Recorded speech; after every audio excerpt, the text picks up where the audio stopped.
I thought we were building a future at the same pace. When I asked to slow down and make sure we were ready, she gave me a choice that didn't feel like love. The first box we packed had coffee mugs and dreams in it. I remember sitting on the floor of our apartment, bubble wrap stuck to my jeans, while Brooke held up a chipped mug and said, "This one comes with us, even if we have to hand carry it." I had bought that mug for her at a flea market in Nashville, one of those impulse buys on a weekend trip. It had a faded skyline and the handle was cracked, but to her, it meant something. So it went in the box. Back then, everything felt full of momentum. Moving was not just a decision, it was a statement. We were not running away from anything. We were running towards something. A fresh start, new jobs, new skyline, shared groceries, split rent, and a two-bedroom that we would decorate together. She had this vision of exposed brick and plants hanging from the ceiling. I did not care much about decor, but I liked how her face lit up when she talked about it. It started slow, like most plans do. We were both tired of our city. Too many memories, too many routines. She hated her job, and I had just finished a contract gig that left me more burned out than proud. So one night, over cheap red wine and even cheaper pizza, we started throwing out city names. Seattle, Chicago, Asheville, Boston, maybe, if we were feeling reckless. We laughed about how bad we were at geography. We got carried away imagining the life we would have. Little things, waking up to snow, Sunday bagels from the corner shop, her walking to work, me finding a quiet space to freelance. It was the kind of night that made the future feel like something you could shape with your hands. We stayed up until 2 in the morning scrolling through apartment listings like we were shopping for a new personality.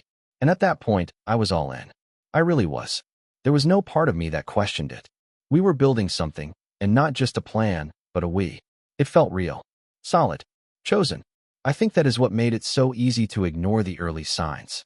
The missed follow-ups, the hesitations disguised as jokes. When she said, "Are you sure you can handle a move this big?" I took it as flirting. When I said, "Let's keep our budgets separate, just to keep things clean," she nodded. But I caught the flicker in her eyes, the one that said she did not love that. We boxed up dishes, made spreadsheets, even set up a shared folder with listings and job leads. It looked like progress, but something was off, and I did not want to admit it. Not yet, but the cracks were already forming. The kind you do not notice until a box you pack together suddenly starts feeling heavier when you are carrying it alone. And the first time I really felt it was the day we toured a place she had booked without telling me. She handed me the flyer and said, "Isn't it perfect?" And all I could think was, why did this not feel like our decision anymore? The place she picked had a blue door and a balcony covered in fake ivy. It was cute, in a stage kind of way. Too clean, too curated, like someone had designed it for a magazine photo shoot, not for two real people trying to build a life together. She was already smiling when we walked in. Not the soft, easy kind of smile she used to give me after a long day, but the kind you wear when you're trying to sell something. "Can you imagine us here?" she asked, arms spread like a tour guide. I said it was nice. Because it was nice. Hardwood floors, open kitchen, way more sunlight than the places I had bookmarked. But that was just it. I had bookmarked different places. Smaller ones. Cheaper ones. Ones where rent did not eat half of what I would be making. She had not even looked at those. This was the one she wanted. Her eyes kept drifting to the wall where she already saw her desk. The corner where her yoga mat would go. She had mapped the whole thing out without me. I try not to take it personally. Maybe she just got excited. Maybe she wanted to surprise me. But in the back of my head, I kept asking, when did this become her plan with me in it, instead of our plan together? On the drive home, she was talking fast about furniture layouts and how soon we could apply. I nodded along, but my thoughts were spinning. I asked her, gently, if we should pause before putting in an application, just to sit down and do the numbers again. That was the first time I saw her flinch. She said, "Why are you pulling back now?" Not angry, just confused. And I realized right then she had already decided this was happening. That apartment was the next chapter, and any hesitation from me sounded like I was trying to close the book. I told her it was not that.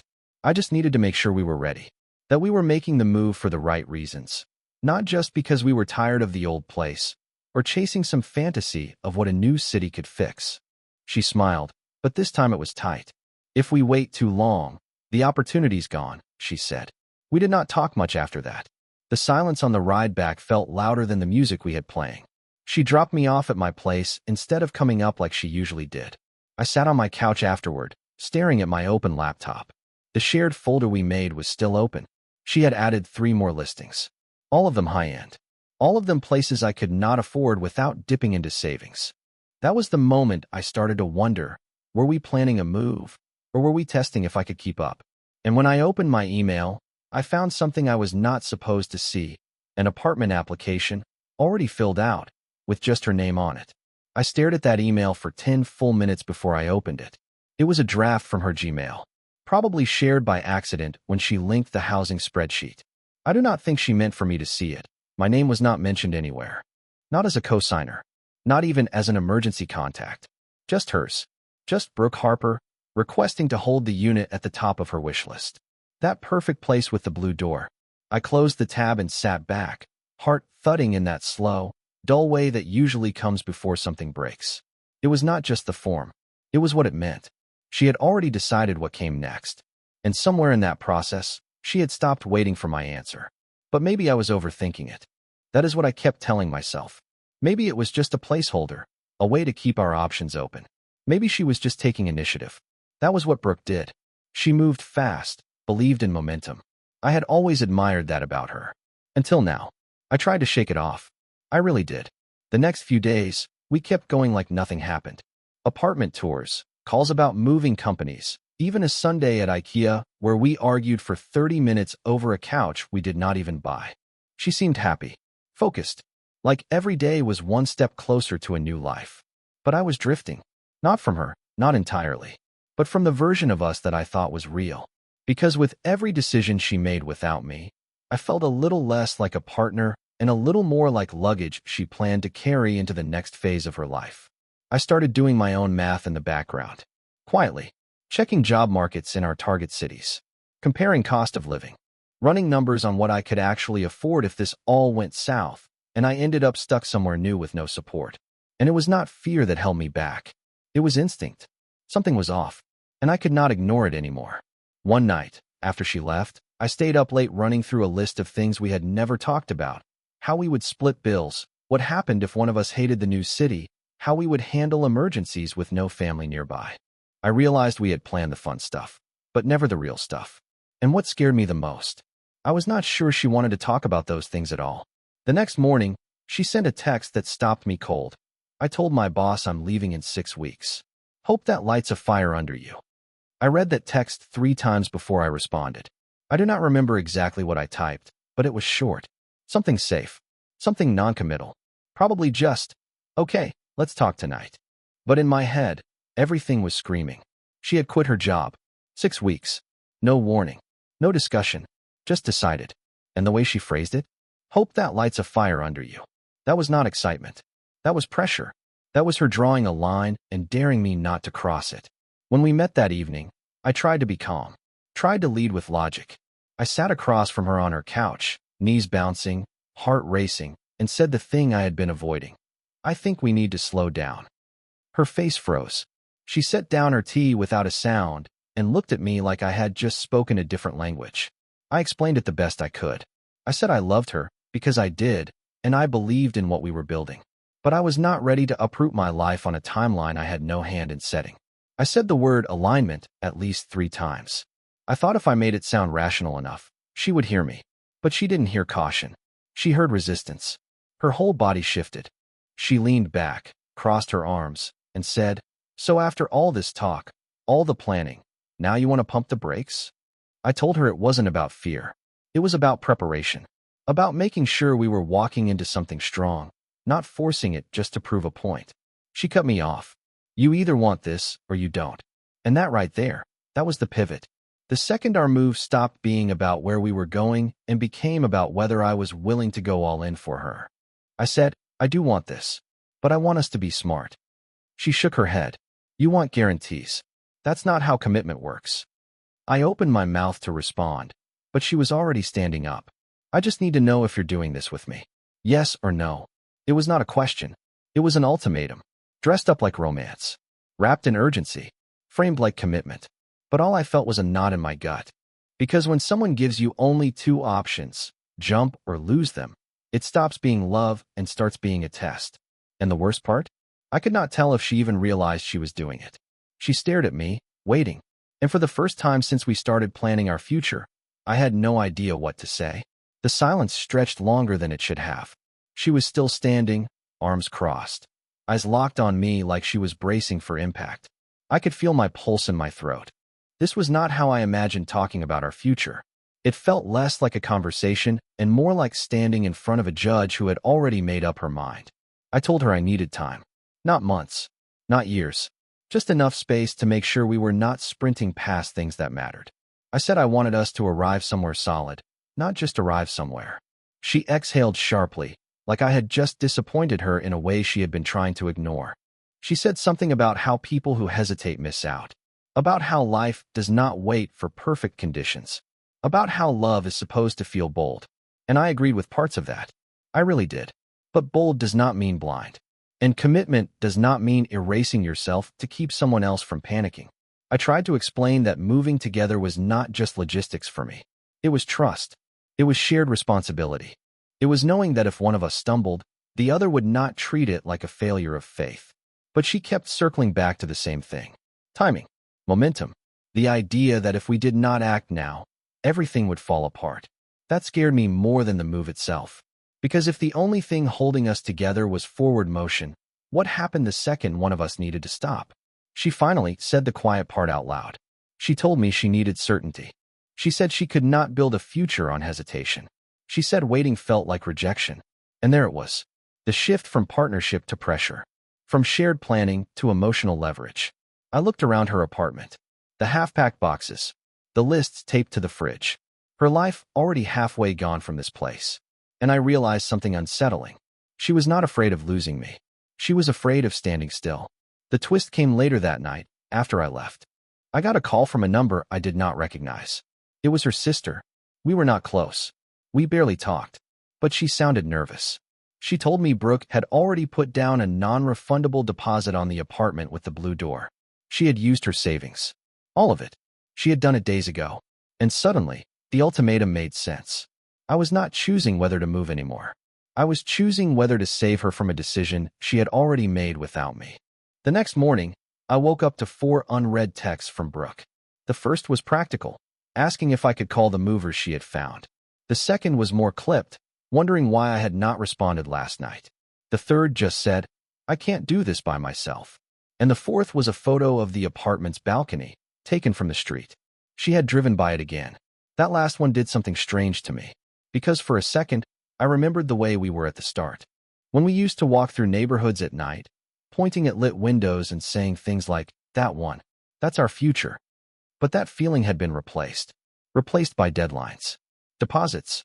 Quiet panic stuffed inside big gestures. I called her that afternoon. She picked up immediately, like she had been waiting with the phone in her hand. I told her I knew about the deposit. She did not deny it. She just said, I was afraid if I waited, you'd back out. And there it was, not anger, not confidence, just fear. I asked her why she had not told me. She said, because you would have tried to talk me out of it. She was probably right. Then she told me something that hit harder than I expected. She said, you're not the first person I've made big plans with. But if this falls apart, you'll be the first one I admit I failed with. That stopped me cold. Because suddenly this was not just about us. It was about her past. About whatever ghosts she had been dragging behind her all this time. She had never talked much about her last relationship. Only said it ended messy, that it left her feeling like a maybe instead of a yes. And I started to understand. Maybe all this rushing, all this pressure, was not about the apartment, or the city, or even me. Maybe it was about proving something. That she could hold on to someone. That if she moved fast enough, maybe fear would not catch her. But fear always catches up. I told her I needed to see her. In person. No more lists. No more timelines. Just the two of us, face to face. When I got to her place, she opened the door and looked like she had not slept. Her eyes were tired, but her hands were steady. She said, I do not know how to stop pushing. I told her, I know. I sat down across from her and said the hardest thing I had said yet. I love you. But if this move is about fear, I can't follow you into it. She did not cry. She did not speak. She just looked at me. And for the first time, I had no idea which one of us was about to walk away first. She sat across from me on the floor. Not the couch, not a chair, just the hardwood between us, a half-packed box leaning against her hip like it was part of the conversation. Her legs were folded beneath her, one hand resting flat against the floor like she needed grounding. I mirrored her without meaning to, knees pulled up, palms flat, as if we both knew this was not a conversation you have from a distance. She finally said, "So if I go, you're staying?" I told her it was not that simple, that this was not about winning or losing, not about someone choosing the other hard enough. It was about honesty. And right now, mine looked like this. I was not ready. She closed her eyes like the word ready physically hurt. Then she laughed. Not loud, not cruel. The kind of laugh people do when they are running out of defenses. She said, "You say you're not ready, but that sounds a lot like, I don't want to go with you." I reminded her those were different things. That love does not mean doing something scared just because someone else needs certainty. That commitment means saying yes when you mean it, not saying fine because you are afraid they will leave. Her voice cracked when she said, "But I already leaped, and you are still standing on the edge." I looked at her, really looked, and realized how much of this move had become about fear. Not mine, hers. She was not just afraid of being left. She was afraid of standing still, of making another plan that might fall apart. She had planted a flag in the future and decided the only way to protect it was to charge forward and hope I kept up. But the thing is, you cannot drag someone into a future they are not part of yet. You cannot love them into readiness. I told her that. She sat there for a long time, eyes locked on the floor, like she was trying to find a version of this story that ended differently. Then she asked the question I had been dreading. "Are you coming or not?" Not "can we talk more?" Not "can we wait a little?" Just that. A deadline. It felt like all the air left the room. I opened my mouth to answer, but before I could say a word, she stood up, walked to the front door, and picked up her keys. She did not slam the door. She just stood there, keys in hand, looking at them like they might unlock more than just her car. I stayed seated on the floor. Neither of us said anything, but everything was loud. The silence, the tension, the sharp edge of a future we had been pretending was mutual. She finally said, "I already gave notice on my lease." I asked her when. She said, 2 weeks ago. And that was it. The moment it all crystallized. She had already left. Emotionally, logistically, maybe even spiritually. I was not part of a plan. I was part of the proof. Proof that she could make something stick. Proof that she would not be the girl who got left again. Proof that if she mapped everything just right, love would cooperate. But I could not be her proof. I could only be her partner. And those are not the same thing. I stood up slowly. My knees cracked, and somehow that small sound felt louder than the entire conversation we had just had. I told her, "I'm not trying to stop you, but I can't follow you into something that was already finished before I ever said yes." She asked me what that meant. I said, "It means you planned this without me, and now you're asking me to validate it with a sacrifice." She blinked fast, like she wanted to cry but would not let herself. She said, "I thought if I waited for you, I'd never go. I thought you'd stall, that you'd get scared." I nodded. "You might be right. But if this only works when I stop listening to myself, then it was never going to work anyway." She stepped out onto the porch without another word. I watched through the window as she stood there for a moment, then walked toward her car. And that is when I noticed it, the back seat. Full. Suitcase. A duffel. A box of books with her name sharpened across the side. She had already packed. Not just her things, but a version of the future. One where I was supposed to fall into place. She turned, looked back at the door, and then reached for the handle like she might come back inside.